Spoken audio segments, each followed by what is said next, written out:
So Ohio State's offensive line's pretty decent, hey?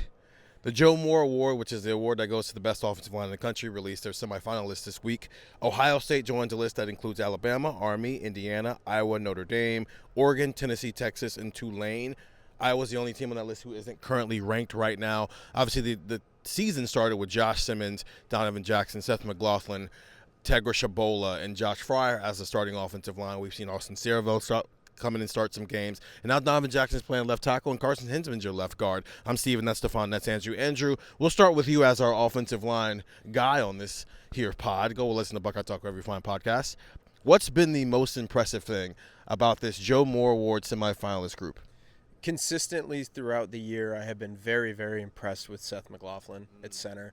I think we're talking, all Big Ten, borderline, all-American level player here. I think he's been exactly what Ohio State has needed because it's easy to forget, especially right now, some of the problems that Seth McLaughlin had at Alabama. There was a lot of snapping questions. There were questions about how he played just in general, aside from his snapping against Michigan, team that this team famously has to play. So there were a lot of questions about, okay, well, they brought in this guy with maybe some warts and, is he the right guy or is he a guard because of the snapping issues? And Seth McLaughlin has been really, really good for this team. I think he's been exactly what they need up the middle because you start to kind of look at what else has happened along the offensive line. You mentioned you lose Josh Simmons.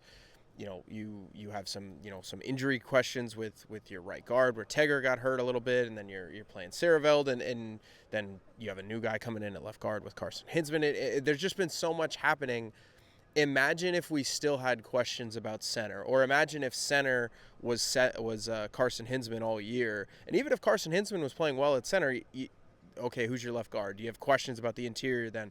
Seth McLaughlin has been a really, really important piece to this team. I think I said on a recent Buckeye Talk episode that he might be one of the most underrated parts of this team that has been really good. So I've just consistently been impressed with the way that he's played. I mean, he's an NFL center. He's a fifth-year center who's kind of been there, done that. And when you talk about value to what he's brought to the offense and what he's brought to the team, I mean, he's really high up there. I think he's a potential Remington Award finalist with the way he's played this year, the Alabama transfer starting center, Seth McLaughlin. Stefan, where are you going? I'll kind of just lump together the left side, I guess, because I think I guess it kind of starts with Donovan Jackson. We talked going into this year about his potential to be an All-American level player, a potential first-round pick, things of that nature.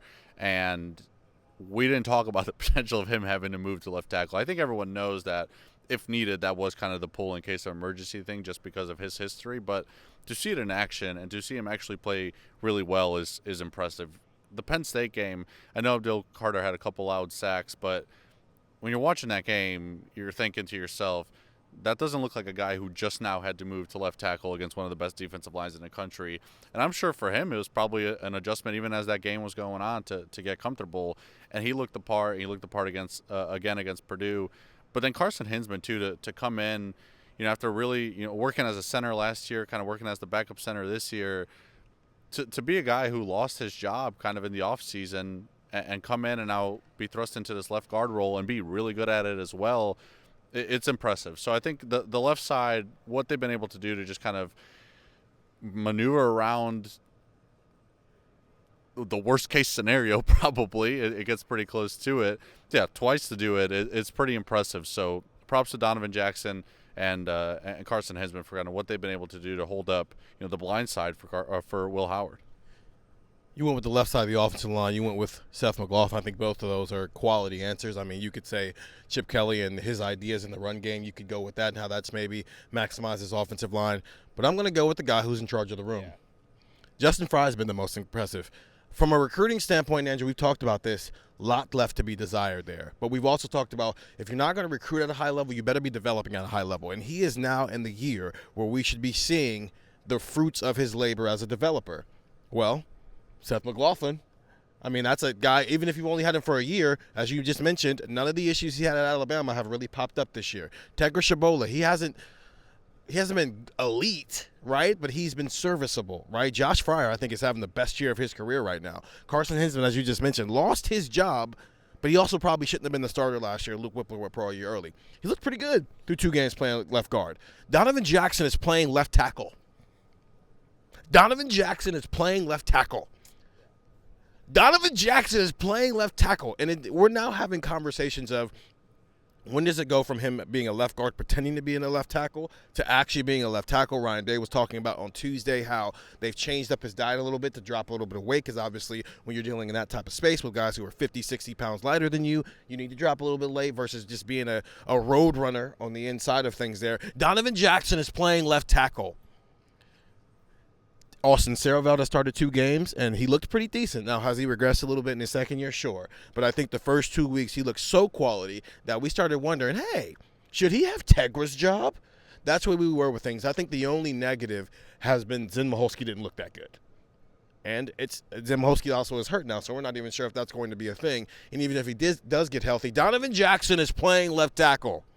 So, Justin Fry, probably a D as a recruiter. I think he's an A- as a developer right now, because he said before the season he wanted like 8 or 9 guys. I think because of, unfortunately, how the season has played out, and Donovan Jackson playing left tackle, we've seen 8 or 9 guys, and I think they've all looked pretty quality for the most part. So I think that's right. Donovan Jackson playing left tackle, Carson Hinsman, Seth McLaughlin, and what he has meant as a leader and also as a player on this offensive line, but more importantly, Justin Fry, and him showing that while the recruiting leaves some things to be desired, the development is right on track for a lot of these guys. Get the text 614-350-3315. 2-week free trial, $3.99 after that. That's Andrew. That's Stefan. I'm Steven. And go listen to Buckeye Talk wherever you find podcasts.